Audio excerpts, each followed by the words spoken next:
Kasus ini sangat menarik sekali ya, apalagi kalau kita lihat dari beberapa segi hukum, beberapa aspek hukum. Yang pertama adalah mengenai hukumannya nanti. Bagaimana terhadap satu kejahatan di mana pelakunya adalah seorang ibu yang memiliki anak. Di mana kejahatan ini bukan kejahatan yang korbannya pembunuhan, bukan terorisme yang ada korban jiwa atau korban keuangan.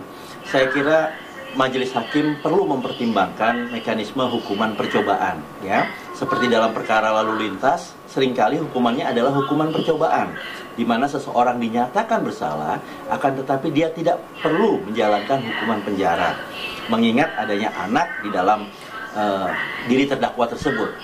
Selain itu, kasus ini pun bukan kejahatan yang berat seperti pembunuhan atau narkotika atau korupsi.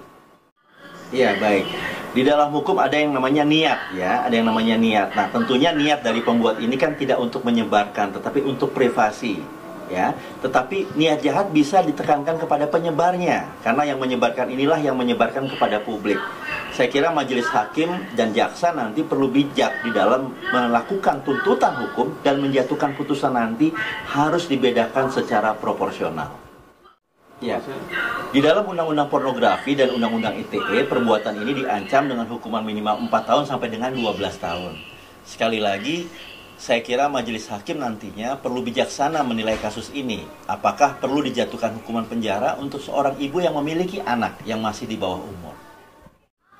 Ya, pada umumnya yang namanya penahanan itu dilakukan ya apabila ancaman hukuman di atas 5 tahun. Yang kemudian apabila ada kekhawatiran pelakunya melarikan diri atau menghilangkan barang bukti. Sekali lagi ini adalah kebijakan dari penyidik yang tentunya dibatasi oleh undang-undang. Ya, dalam perkara seperti ini biasanya pemeriksaan dilakukan oleh penyidik secara bersamaan, secara simultan. Ya, apakah nanti persidangannya digabungkan atau dipisah, displit dalam bahasa hukumnya tergantung kepada jaksa penuntut umum. Tentu menyesuaikan dengan kondisi yang ada di lapangan, terlebih dalam situasi pandemi seperti saat ini.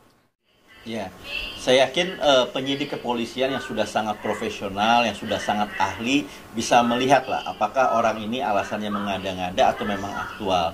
Dan saya yakin bahwa setiap tersangka, apalagi sudah ada penasehat hukum yang profesional yang mendampingi, mereka akan taat, akan kooperatif, akan hadir. Ya, tentu semua itu sangat tergantung kondisi di lapangan nantinya.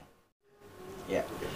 Kasus ini sangat menarik sekali, ya, apalagi ketika kasus ini ada seorang wanita yang memiliki anak dan kejahatannya bukan kejahatan yang besar seperti pembunuhan, korupsi, narkotika, terorisme. Kalau kasus seperti ini tentu hukumannya berat dan hukuman penjara.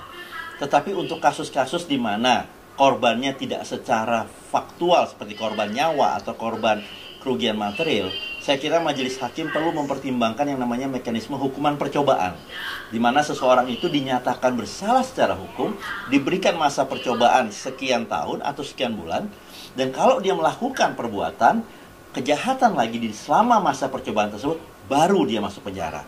Karena hukuman percobaan ini ya sering diterapkan di dalam kasus-kasus di tanah air, seperti dalam kasus kecelakaan lalu lintas, ya seringkali hukumannya adalah hukuman percobaan. Ya, jadi hukuman di mana orang tidak perlu dipenjara.